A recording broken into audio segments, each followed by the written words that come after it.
શ્રાવણ માસને ભોલેનાથની પૂજા માટે સર્વશ્રેષ્ઠ ગણવામાં આવ્યો છે. એનું કારણ શું છે? અને જો આખા શ્રાવણ માસ દરમિયાન તમે કોઈ નિયમ, પૂજા પાઠ કે વ્રત ન કરી શક્યા હોય તો શું કરી શકાય, જેનાથી શ્રાવણ માસમાં ભોલેનાથની પૂજાનો તો ફળ મળે જ છે, સાથે યુગો યુગોના પાપોનો પણ નાશ થાય છે. શ્રાવણ માસમાં શિવજીની પૂજા કરવાનો મહાત્મય એટલે છે કારણ કે એવું માનવામાં આવે છે કે સમુદ્ર મંથન પણ શ્રાવણ માસમાં થયેલું.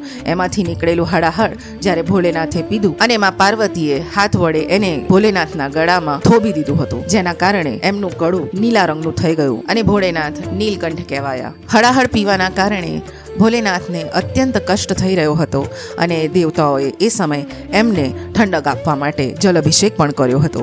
ત્યારથી એવી પ્રથા છે કે શ્રાવણ માસ દરમિયાન આપણે શિવલિંગ ઉપર શિવજીને જલનો અભિષેક કરીએ છીએ અને એમને ઠંડક આપવાનો પ્રયત્ન કરીએ છીએ. આના ફળ સ્વરૂપ શિવજી આપણા ઉપર અતિ પ્રસન્ન થાય છે. આ શ્રાવણ માસમાં મા પાર્વતીએ શિવજીની તપસ્યા કરી તેમને પતિ રૂપે મેળવ્યા હતા, એટલે જ શ્રાવણ માસમાં ગૌરો અને મા પાર્વતીના વ્રત પણ આવે છે.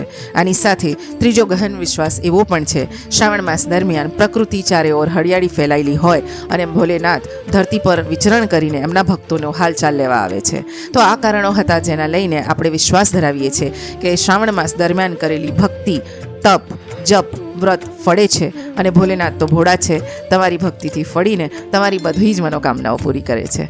આની સાથે હવે એ વાતનું શું ઉકેલ હોઈ શકે કે આખા શ્રાવણ માસ દરમિયાન આપણે કથા, વાર્તા, પ્રાર્થના, પૂજા કે એક પાણી જળનો લોટો પણ ભોલેનાથ ઉપર જો ન ચડાવી શક્યા હોય તો શું કરી શકાય કે ભોલેનાથ આપણા પર પ્રસન્ન થાય અને યુગો યુગોએ કરેલા આપણા પાપોનો પણ નાશ કરે? તો એનો ઉત્તર એ છે વાલા મિત્રો કે ભોલેનાથનો એક એવો શ્લોક કે જેમાં 12 જ્યોતિર્લિંગોનું નામ આવે છે, સમાવેશ થાય છે અને આપણા યુગો યુગોનું જે પાપ હોય, ખરાબ કર્મો હોય, એમાંથી આપણાને હંમેશા હંમેશા માટે ભોલેનાથ મુક્તિ આપે છે.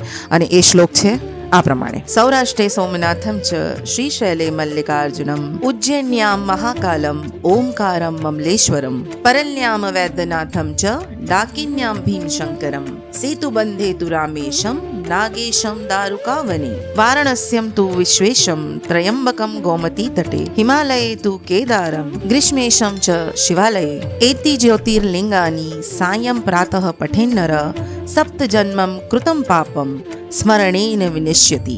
મારો આ પ્રયાસ વાલો મિત્રો જો આપને ગમ્યો હોય તો મારા વિડીયોને લાઇક કરો, શેર કરો અને સબસ્ક્રાઈબ કરવાનું ભૂલશો નહીં. કમેન્ટમાં હર હર મહાદેવ અચૂક લખજો.